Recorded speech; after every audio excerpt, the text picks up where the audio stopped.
We are here on behalf of Playground Detroit, who recently had an exhibition open called Relevant.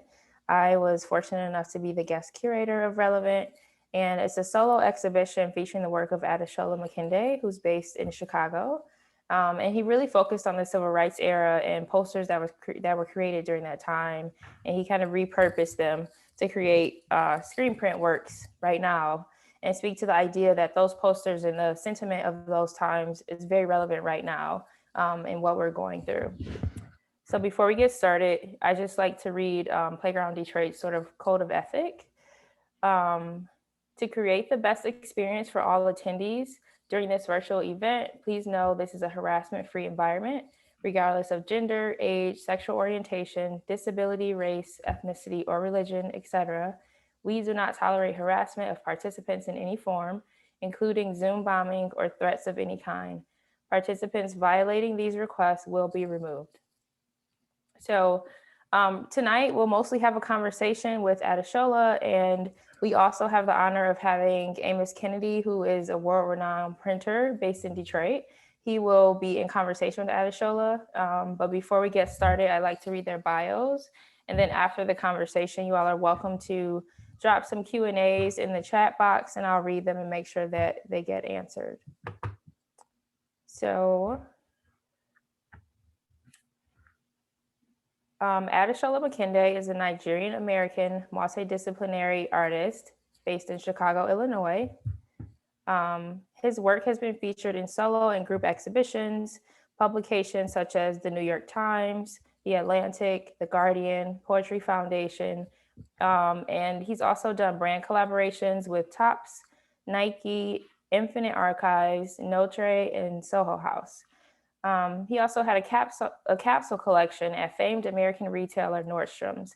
And in 2020, Makinde, in collaboration with Save Art Space, crowdfunded with GoFundMe, and he raised $22,000, which allowed him to install 29 billboards showcasing repurposed protest signs in 22 cities throughout the US. And then for Amos Paul Kennedy Jr. is an American printer, book artist, and paper maker, best known for social and political commentary, particularly in printed posters.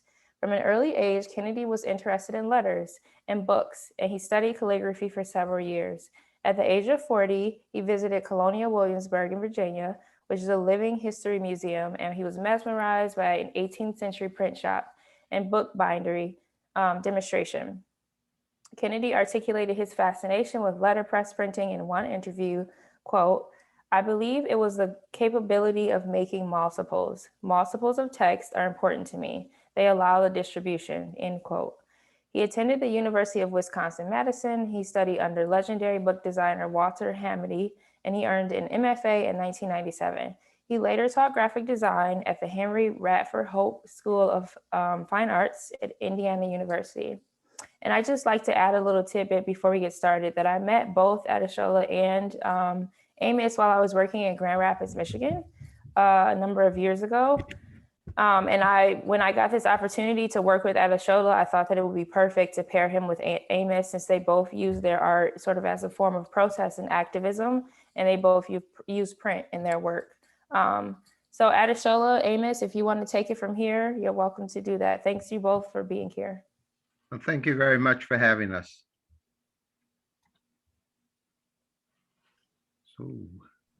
Thank you for having me. I'm excited to be here and talk with everyone. So, Amos, if you'd like to kick it off.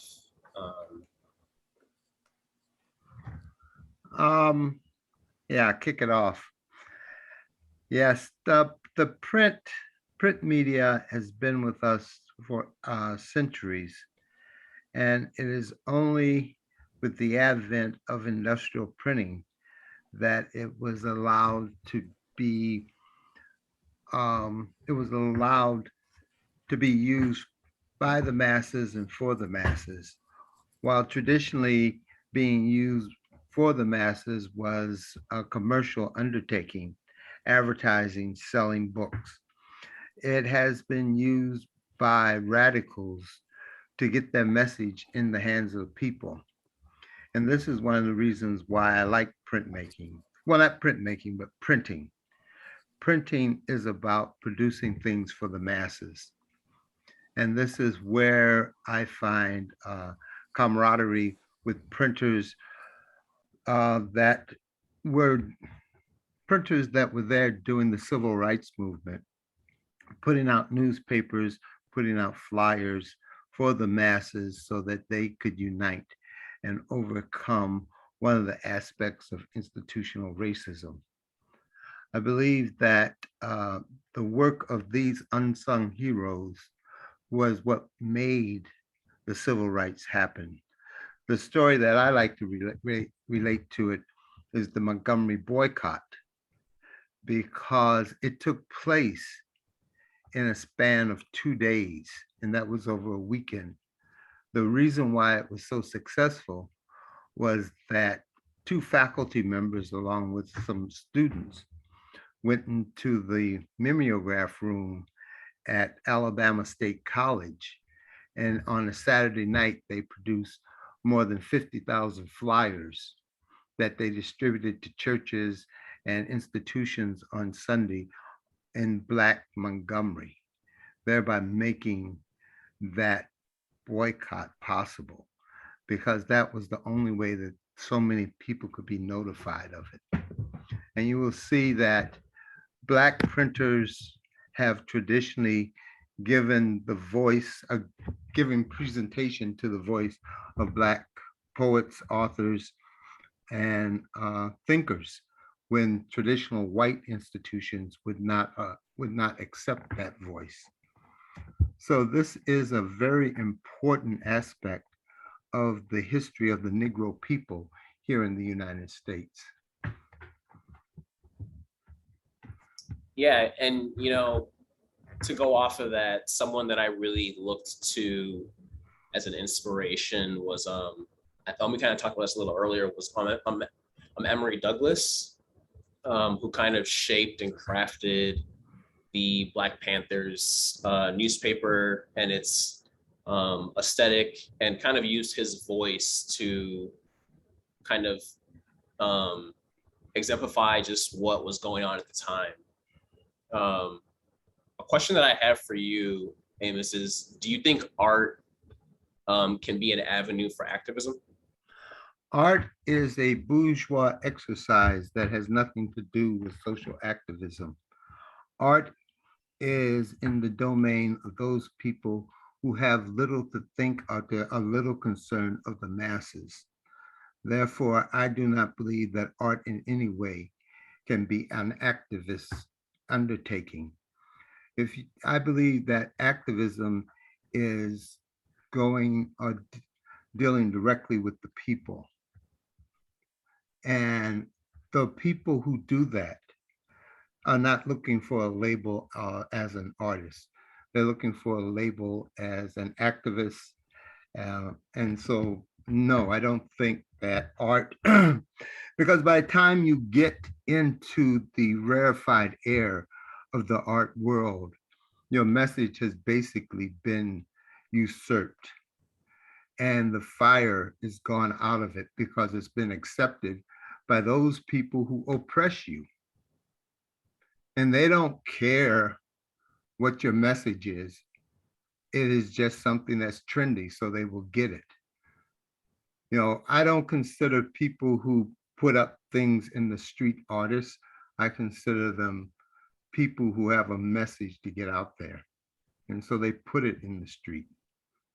By the time you clean it up and you make it art, it has lost the teeth. It has lost the power.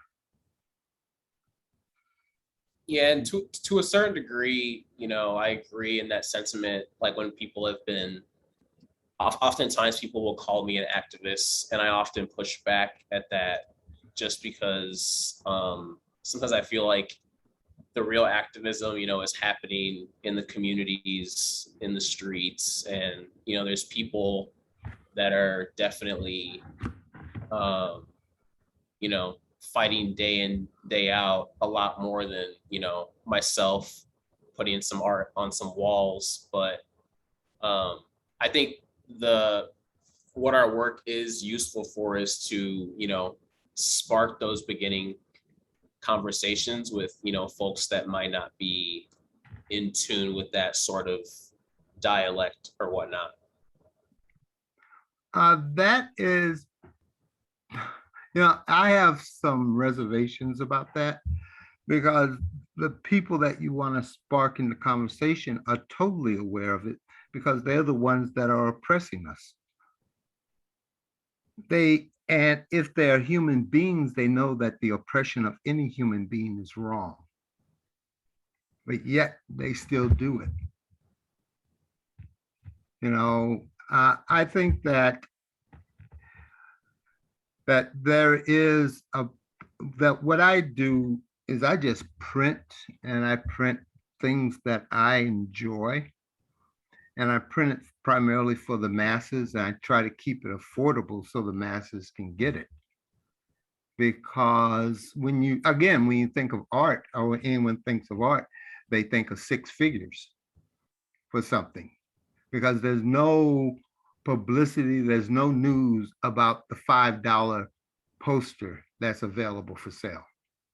There's no big, the DIA is not going to do a massive installation and exhibition of people's art. It's always going to be somebody that is out of the range of 90% of the people of this civilization. It's never going to be about the people of this civilization, but the elites of the civilization. So, I think that you have to make stuff for the people that you associate with every day, not for the people that you don't associate with, not for the people that once they will discover you after 20 years of your struggle, or maybe 30 years of your struggle. You should not, I personally think you should not look for their acceptance. It's the acceptance of the people in the street, that average citizen, that I'm more interested in. And last year I made a decision that I would not do exhibitions in galleries, because who goes to galleries? I want to do exhibitions in public libraries, because people go to public libraries. As a matter of fact, one of the most discriminatory places in the world are galleries. I mean, you go into a gallery and, you actually have to beg for attention sometimes, because people think, oh, I am here. But I would rather have my work in public libraries where not only adults, but children can see it. Do you think, Amos, that there is a possibility that we can maybe shift that? Because I agree with you that galleries and museum spaces and a lot of institutional spaces feel very unwelcoming, and the community in general are not the type of people that really go to those places or feel comfortable in them. And so I agree with you that libraries are much more public places and much more welcoming places. So do you think that there's a possibility that maybe we can shift that we can figure out a way for artists to maintain their integrity and their intention? Like you've said, like you want to create a certain type of message and you want to reach a certain audience. Is it possible that we can shift the focus in galleries and museums to make them more open and to make them more public spaces? I don't think so, because they're supposed to be elitist. I mean, look, you have these two institutions, museums and libraries, public libraries. Most museums you have to pay to get into. You don't have to pay to get into the DIA because you pay through your taxes. But, before that happened a couple of years ago, you had an admission fee. Public libraries don't have an admission fee. Right there, you restrict the number of people that can get into a museum because of that. But anybody can go into a public library. The public library is the last vestige of the commons that this civilization has. It is something that is owned by all people and all people can use it. Most institutions, it's a pay if you want to play. I don't think that it is not my responsibility to shift galleries. It is my responsibility to see that my work gets to the people that I want to see my work. And those people aren't in galleries. You know, there may be a group of artists, of printers, of those people who may want to shift the gallery and make it more inclusive. But if the galleries wanted to be more inclusive, those artists, those they are not the ones that are stopping them. It's the gallery itself that's stopping them from being inclusive. You know, if you want to welcome people, welcome them. And I don't think it's my response. If they don't, they will die as institutions because the population that can support these galleries, these museums, is dwindling. The interest of the population is changing. And so it will be interesting to see how they survive over the next 10, 15 years. But we actually have a bigger problem that we have to deal with, and that is the climate. What difference does it make if I make something beautiful if there's no climate, there's no environment for me to exist in? And I think this is one of the things that we need to address. How are we going to stop the destruction of the environment that we need to live in? You know, I don't like the term artist because it excludes people. You know, you have to join this club, you have to be admitted into this club to be an artist. But all human beings make things. All human beings love beauty. It is a human thing. It is not restricted to a small subset of human beings, but we all do it. Yeah.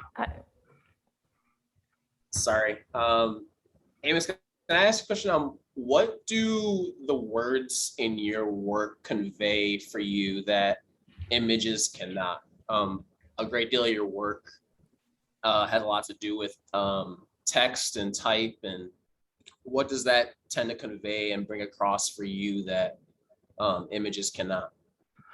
Well, for me, a letter is an image. It is an image of sound. And what it conveys is something that has been lost because we do not have a relationship between that sound and the power of that sound and that mark that we make to represent that sound. If you can imagine when the first mark and a sound were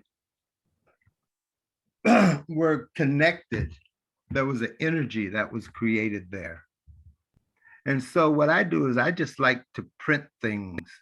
I like the shape of these images that make sound and the way that they come together to make words and the way words come together to make sentences. So it's that building off of this very small element of a mark that represents a sound. And what else is involved in that? Again, so much has been lost as we of the West have abandoned the civilization of the indigenous peoples of the West. We, a lot of people talk about how Blacks in America were stripped of a lot of their cultural identity when we were brought here during the enslavement. But that followed the destruction of the European indigenous cultures and the homogenization of European culture. And so much has been lost. And I don't know if we cannot reinvent it. I don't think we can get it back. So we have to build upon this culture that abandoned its ancestors on purpose for the European. I'm kind of curious to go back to when you started talking about climate change and the environment. I know that you did the Indiegogo fundraiser to raise funds for the print shop that you're building. And one of the ways that people could benefit from donating was to get prints from you. And there was one element of the prints that were specifically focused on climate change and quotes that were related to that. And so I'm kind of curious of, I guess, like why you chose that focus and how you feel like being able to disseminate so many prints at one time, like that form of communication, I think is unique to printers and unique in a lot of ways. And even if you don't want to consider yourself an artist, I do think that that's something that like all of us are not doing and all of us are not necessarily immediately capable of doing because we don't have the tools and the resources. So I'm interested to just hear about sort of your thinking behind that project and behind especially considering like a whole section of the prints that you were giving away to focus on the climate change, like why you chose to do that. Again, because it is the most pressing issue of humanity at this time. There is nothing that comes close to this. Because if we don't have an environment that can sustain us, we will not be here. And every day we inch closer to the tipping point where we won't have that environment. Excuse me. I like printing because it is about multiples. I also like it because the printed matter, especially a poster, violates people's visual space. When you put a poster up, especially even if you put it up with permission, a person, if they turn their head in that direction, then they see that poster. They have no control over that. The only control they have is not to look in that direction. But if they look in that direction, they will see that poster and they will probably read some of the words on it if it is legible at a distance. So I like this feature of posters and putting things out in the public. One of the things I really like to do, because I do these little cards, 4x6 cards and 6x8 cards, is just leave them around where those places that allow for that kind of material to be left. Because one, it looks completely different than a lot of the offset work that's done. And two, it is not selling a product, but it is selling an idea. And people will relate to that idea and want to take that home and have it. And in some way, it may reinforce their ideas. It gives them courage. So that's one of the things that putting posters out or billboards, you get the public. You don't have to ask permission. I believe that the printed matter is more effective than a website because people who go to a website go there on purpose. Why, if you put up a poster or if you leave a card, they see it perhaps on accident because, again, it violates their space, their visual space. Yeah, I absolutely agree. I love the idea of the prints that you create being accessible, not only, you know, affordable in terms of purchasing them from you, but you leaving them around. I didn't know you did that. That's kind of exciting to hear that people can just pick them up, you know, and this information can be spread without bringing in ideas of commodity or bringing in these ideas of having to include money in that exchange. Like you can share information without people having to purchase it or having to, you know, deliberately come across that information.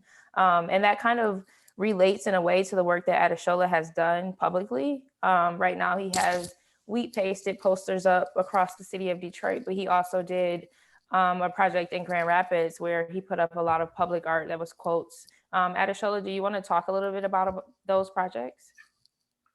Yeah. You know, for me, a lot of my work, I don't really see it, there being one avenue for it because I think the messages I want to reach as many people as possible.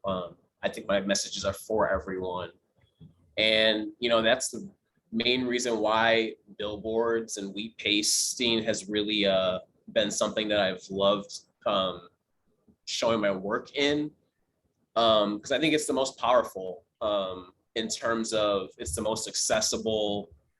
And I think it just catches the eye the most on a personal standpoint. But with those projects, like the one in Grand Rapids, for instance, I highlighted various quotes from Black radical figures during Black History Month. And the thought behind that, honestly, was to highlight figures that weren't necessarily talked about typically. And during Black History Month, people like Malcolm X and Fannie Lou Hamer, just those with a more radical voice. You know, in my time in school growing up, those figures were never talked about, and I think that was even strategic. So, you know, a large part of my art practice is always to, you know, share the information that I learn on my journey of Black consciousness. And that's my way of sharing it, is through art. And, you know, my goal is always to continuously educate, no matter what that is, no matter the medium, I should say. Yeah, that's really important. I want to also go back, Amos, to the work that you've been doing. And not only do you create prints and sell them or provide them to people, but I know in the past, and I don't know if you plan to continue this, but you've done workshops where you've allowed other people to do printing. Can you talk a little bit about that and why you've chosen to teach printing to other people? Well, each person has a gift. They have something that that they enjoy doing and that they should do because they are very comfortable at it. What that gift is, they may not know. And so they spend part of their life on this journey if they're fortunate enough to find that gift. And printing is one of those areas where everyone interacts with printed matter, but very few people know how it is produced. And I would like to have as many people as possible to see the process of making printed matter, especially letterpress printed or offset printed, not the printer, the printed matter that comes off of your HP printer at home, but that kind of commercial printing. I would like for everyone to see it because there is a certain magic, especially with letterpress printing, where you have a form in the press backwards, a blank sheet of paper and some ink.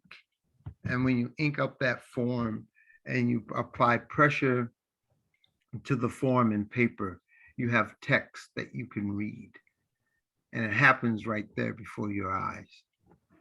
And if you never have the experience, you won't know if this is what your gift was.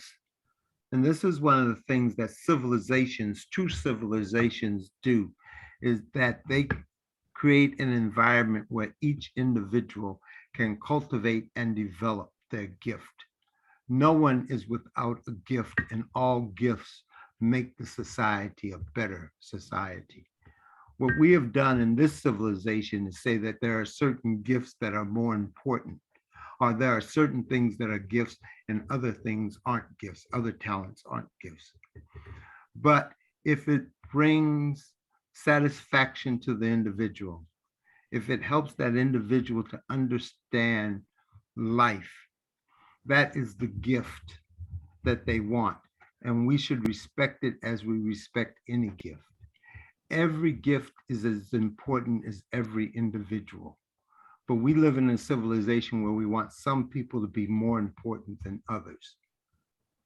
But that is a false idea.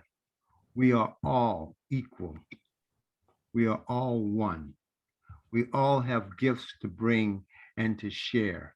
And we should have a civilization that will allow individuals to share their gifts.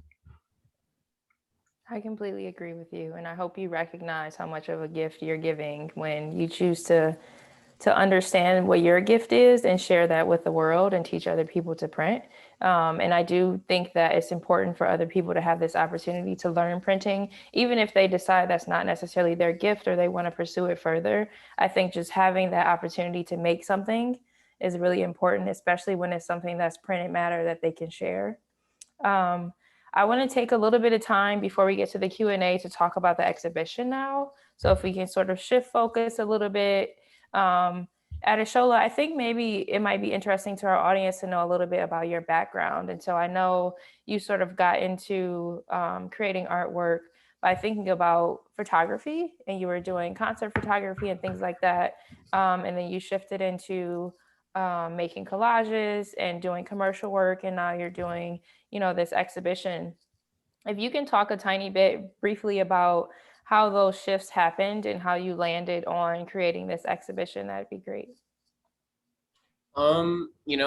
Probably from the early 2010 and on, I was shooting a lot of music, a lot of concerts, music festivals, and music's still to this day a huge passion of mine.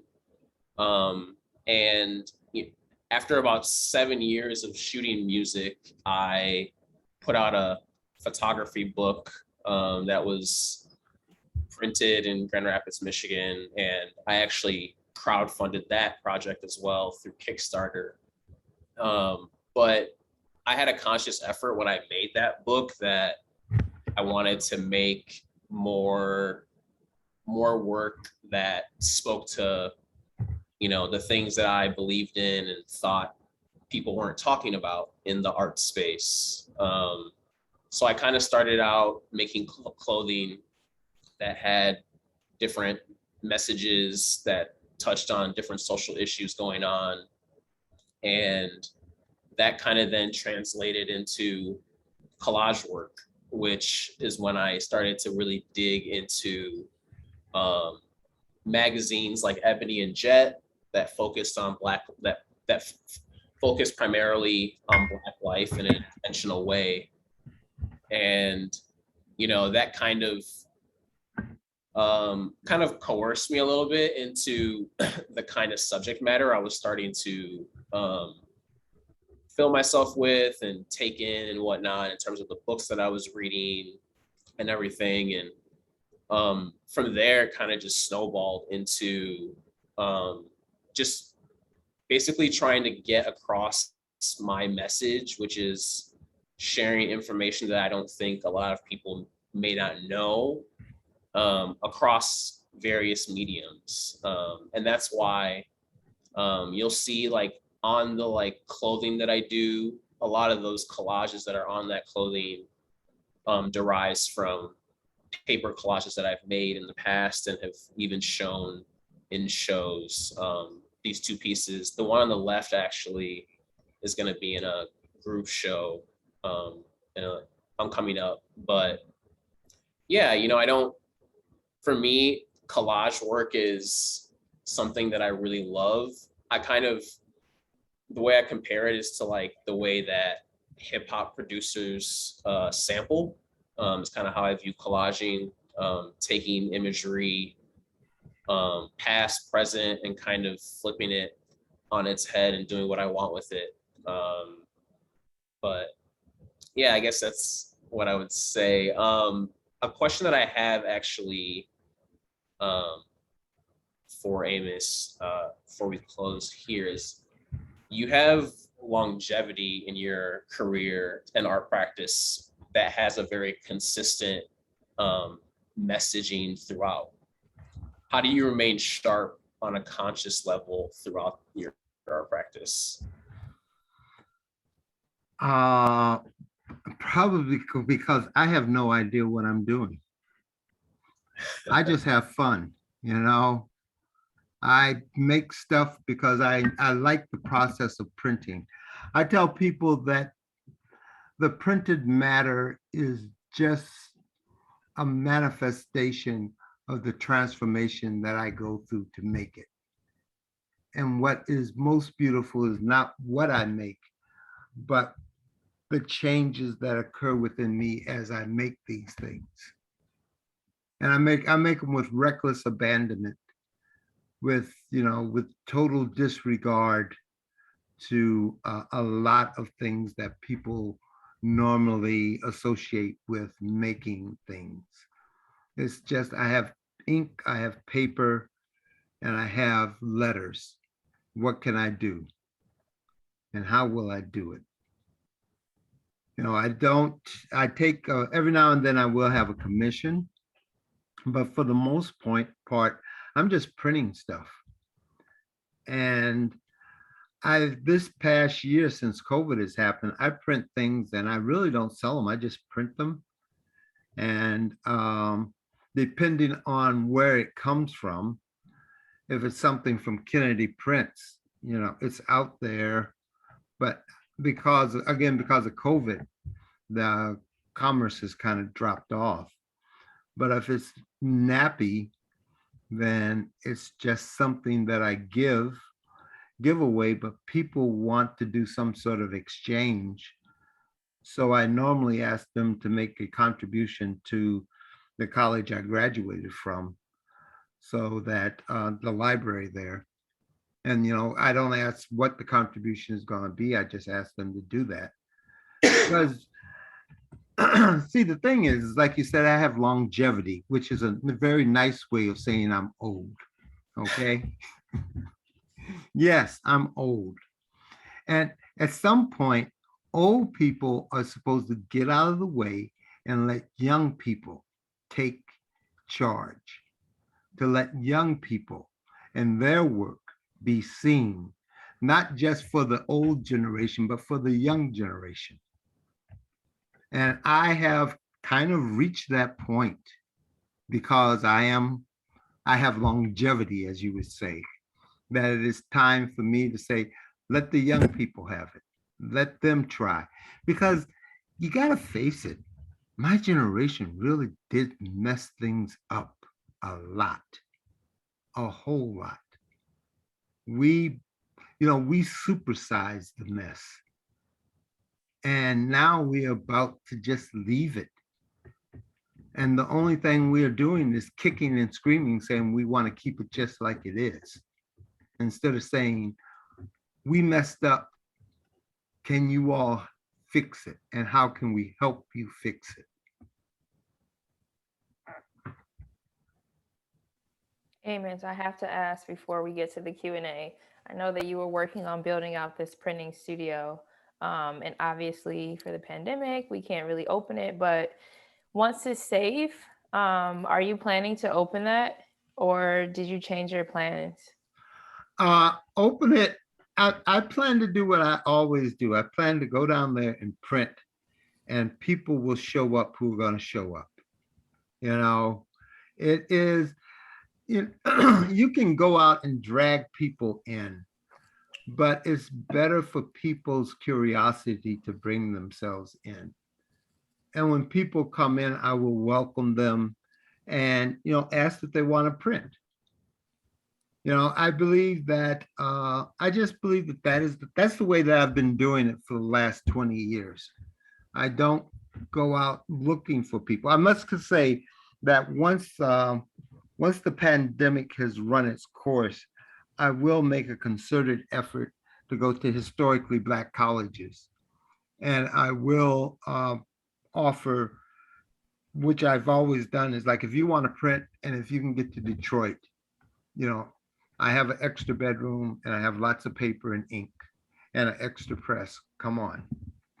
And that's, like, no, you don't get a grade for it. You do it because you want to. And there will be some people who will be courageous enough to say, yeah, this is what I want to do. I want to go up there for 2 weeks doing a week during spring break and actually print with this guy. And because it's good to share. It's good just to say, this is here if you want to use it. No, you don't have to fill out an application form. You don't have to have 2 letters of recommendation. You don't have to send, a file with your portfolio on it. You just have to say, I want to be there Is anybody in your shop this week? Because I want to come print this week. Well, I don't think you will have to drag anyone there. And I'm sure once it's safe, there'll be plenty of people, maybe more than you can handle, including me. So when I show up, once it's No, safe. your children can come, you can't. Well, okay, fine. I'll drop them off and wait outside. Amos and Adeshola, thank you so much for your time and sharing your work and all of your information. We want to take some questions now. If you two have time to stay on a little bit longer. Okay. For the audience, if you have any questions, you can pop them in the Q&A box or in the chat, and I'll read them, and we'll have Adeshola and Amos answer them. Well. Don't be shy. Yeah.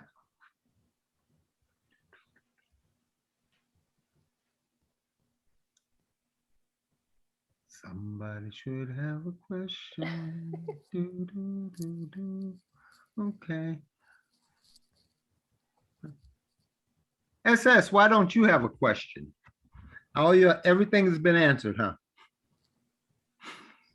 We have one question. Why, Amos, why have you chosen to stay in Detroit? What keeps you here? What keeps me in Detroit? Lack of money to move. No, I moved to Detroit because Detroit was the only urban area with a hub airport that I could afford to live on the money that I was making. Because I am too old to chase money. That's a young person's game. So it's like, where can you live and have the amount of space that I need and really not be working 50 hours a week just to be there. And Detroit affords this for me. And as I said, it has a hub airport. It also has, 3 major medical centers. I mean, it is a as they say, a world-class city that is affordable. And it's the only one, I think, in the world that is affordable. Toronto, you can't afford Toronto. You'd be working like 4 jobs and sleeping 2 hours a night. You take a small city like Little Rock, which has nowhere the cultural institutions that Detroit has, the size and the scope. Yeah, it costs just as much to live in Little Rock as it would in Detroit. So it's just one of those, I was very fortunate that at this time, Detroit is affordable for people who really don't want to do the hustle, who really don't want to do the grind, people who want to develop another lifestyle. Because the thing is that the only thing you have is your life, and your life is time. So how much of your time are you going to give to someone else to make something that is completely, totally replenishable? Money.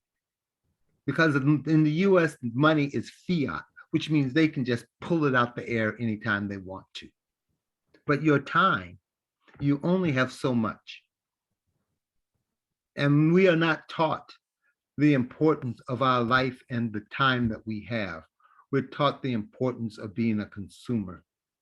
And Detroit allows me to have the time that I want, to do the things that I want, and not be concerned about this fiat money. Excuse me. I really love that response. I'm from Detroit, so I never really think about those kinds of things. I'm here because I love Detroit and I've been here. But it's interesting to hear perspective of someone who chose to move here with a very deliberate reason and chose to stay, and we're happy to have you. So I'm going to go to the next question, which is for Adeshola. This is from Kathleen Erickson. Hey, Kathy. Were all of the signs at Playground from the Civil Rights era to seem as current as COVID? Were they all from the Civil Rights era, is the question? Yeah. Yes, they're all from the Civil Rights era. all the way from, the 50s. And there's also protest signs in that show as well, from Black Panther protests, to free the 21 Panthers and et cetera. But primarily the civil rights movement is where they're from. If you want to share, Kathleen, which ones you think are really relevant now or which ones may be related to COVID, we might be able to tell you where they're from. The next question to Amos: what's your best advice to the younger generations of aspiring artists or printers? My best advice is to make stuff every day. Don't worry about the quality of what you make, just make it. Because I can tell you that no matter what you make, it will transform you and it will help you make better things in the future. Just make it. Make a lot of stuff. If you make a lot of stuff every day, then it is possible that you can make a living at it, that you can actually scrape together enough funds to live in this civilization without compromising the work you want to do. Here's the interesting thing. A lot of people will get a day job in a corporation and then come home at night and do the thing that they love, from like 9 until 1 o'clock in the morning. But very few people will say, from 8 o'clock until 5 o'clock, I'm going to do the thing I love to make money. And then from 9 until midnight, I'm going to do that same thing to make the things I want to make, not necessarily to make money. The difference, one of the big differences is that when you say, I'm going to print from 8 to 5 every day, and then I'm going to print my crazy stuff from 9 to midnight at night. By printing from 8 to 5 every day, that makes me a better printer. If I'm a computer programmer someplace, that doesn't make me a better printer. What makes me a better printer is printing. So why is it that so many people say, I can be a weaver at night for 2 hours or 4 hours a night and do something else during the day? And instead of saying, I can be a weaver all day, and then that 2 hours or 4 hours, that becomes my quality time to weave what I want, to experiment, to explore, to expand. And that's what I encourage people to do. It's difficult, and it's again, my generation. I went to college. When I went to college, it cost me $125 to take 18 hours the first semester. You can't get a textbook for $125. Why is that? Because my generation was greedy and they wanted to expand, and we want to live a luxury life in retirement. So we want to have good pensions. So it created this cycle. And instead of saying, hey, why don't we back off? And it's better for our children to be able to go to college for $125 than to take them to Disney World. But no, we're going to take you to Disney World and we're going to buy you, Air Jordan sneakers for $200. And then you get saddled with a $40,000 educational debt. And those Air Jordan sneakers are in some landfill. And we knew that, but yet we did it, like junkies.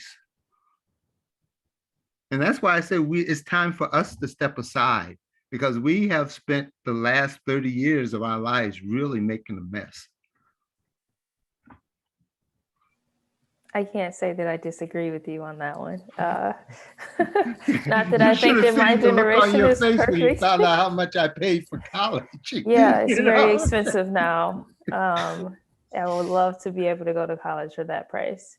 Another question for Adeshola: would you consider moving to Detroit after you've lived coast to coast and have a career through which you are pursued as an artist, no matter where you call home? I've always had a dream of having a base, a community in which I call home, but I definitely always want to be an artist in residence all over the world. But no, a move to Detroit is not out of the question. Me and my partner talked about it, maybe a future down the line. But yeah, it's not something I would rule out. I would never rule out a move anywhere, I suppose. Cool. Well, we'll definitely welcome you with open arms. Amos, another question for you. And this might be the last question. I'm not sure. We're kind of running short on time, but Okay. from George, I was really struck by what Amos said about the importance of the mimeograph in civil rights activism. Is there any resources about that relationship that you can recommend?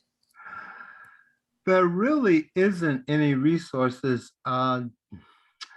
Joanne Robertson was one of the faculty members at Alabama State College, and she did a autobiography, and there's a mention of it there.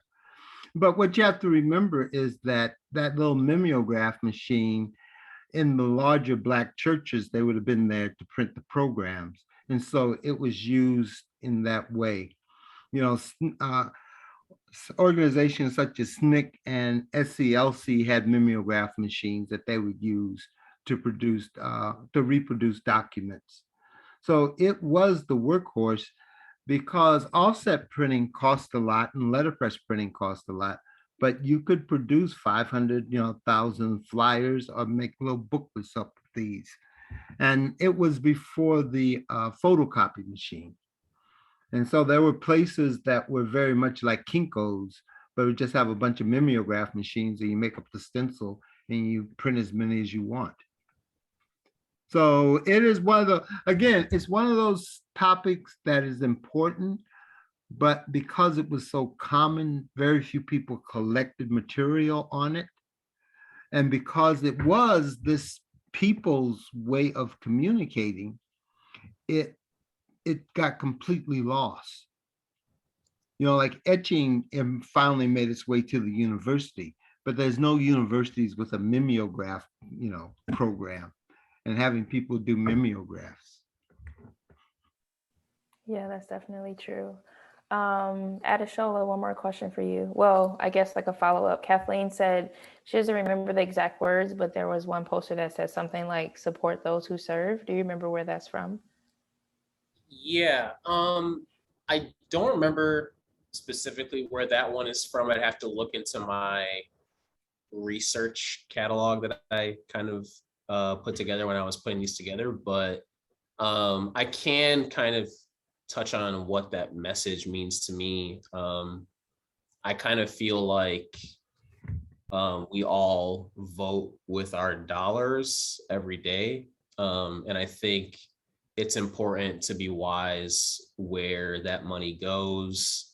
And, there's tons of people that are doing great work out there that can use funds, different radical organizations, the list goes on.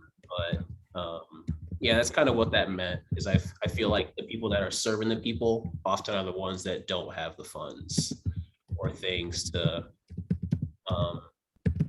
push forward their ideas. And I think if they were able to have them, we could see a more progressive society. So. Thanks for explaining that. We're running out of time. We have so many questions. Amos, do you accept commissions and what's your criteria? And have you ever turned down any requests and why? I turned down requests because I don't like the people. As I told a friend of mine, I would never work for GM. And when they asked why, I said, because GM kills little Black children. And that is in 2014, when the Flint water was polluted, GM went and asked to have the water cut off, the Flint water cut off and returned to Detroit water because it was destroying their machines. But they didn't do that for the neighborhoods that surround their factories. So yeah, there's a lot of people that I would not work for. I do take commissions. It requires, you have to contact me 6 months in advance and you have to give me at least one 1 year to complete the commission. I don't rush. I just kind of go along at the pace of an old man. I put in the chat, if you were to send me your mailing address, I'll send you a 6x8 card for all the people all the audience. Yeah. So if anyone doesn't see it, it's kennedyprince@protonmail.com. So if you send him your address, he will mail you a 6x8 card. We have no idea what that card will say, but you'll find out when it shows up in your mailbox. Thank you, Amos and Adeshola. And I think Playground Detroit has a few words that they want to share. Thank you all for being here. Okay, thank you, everybody. Thank you so much for all being here this past hour together. Your insights and words of wisdom were really inspiring, and really appreciate the time from everyone today. So Adeshola's exhibition is on view through the end of August, through August 28th. The last day will be Saturday. Viewing appointments are on reservation online via Eventbrite. 12 to 5 p.m. So highly suggest to come stop by, see it in person if you can. There's also an outdoor component that you saw on the slideshow that the locations are listed as well on our website. So you can take a drive by those and see them in person. And the exhibit is also on Artsy. So if you want to view the exhibit digitally, you can do that as well. Thank you, Amos, Adeshola, and Juana for your time today. We really are honored to host the conversation, and big fans of your work. Thanks so much, everyone, for being here. And Amos, I'm definitely sending you my address for that 6x8. Adeshola, Okay. Thanks for being here. Adeshola, thank you very much. Everyone, you have so a good night. All right. All right, thank you, everyone. There we go.